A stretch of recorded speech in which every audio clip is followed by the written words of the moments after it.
A form of art that has been misunderstood because of spray can stigma is now making waves in downtown Auckland. Karamri finds out more from street artists trying to prove a point.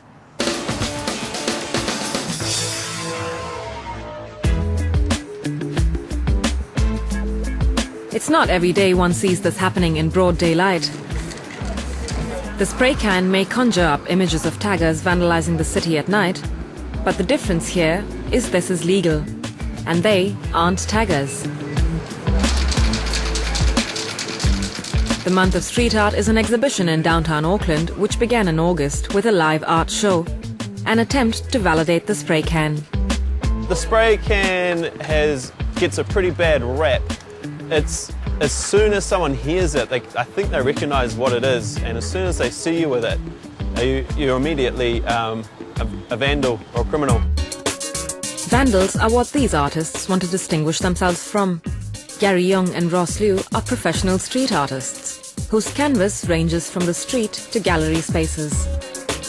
And the techniques often used are cutouts and stenciling, all up for display at the exhibition. It's two shows, one of international artists, one of local artists, and I think what the show does is it presents some of the artwork that these artists are doing through mediums that are often applied illegally in public space, but also often applied in galleries. I think it just recognises the fact that it's a valid art form and these are valid artists, and that there is, and it further reinforces that fact that there's a valid market. People buy this work, Today we're just going to paint a window, getting ready for the first part of the exhibition tomorrow night.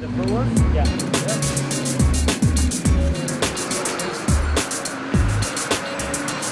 I'm just an artist who happens to place my art in the public space at times, and I also do exhibitions within a gallery when the time's right, I think we're here today to celebrate an art form that has a uniqueness in its accessibility to the public and its level of appreciation. It's an art form that is really unselfish. It's really open to sort of criticism and praise from the general public. The public love it. They do. If it's something, they might say, the public will say, I hate tagging, I hate graffiti.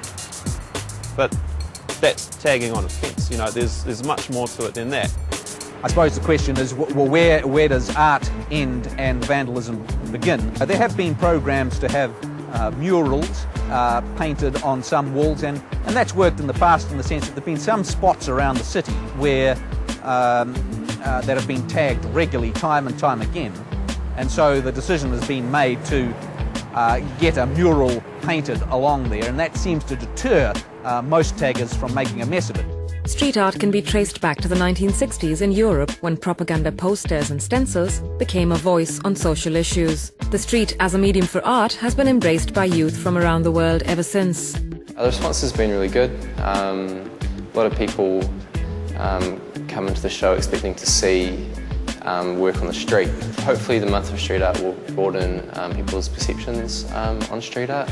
Hopefully they'll come away from the exhibition thinking differently about it. As intricate as you can see it is, it's amazing. So it's an art. Rather than tagging is not an art or nothing, it's just rubbish.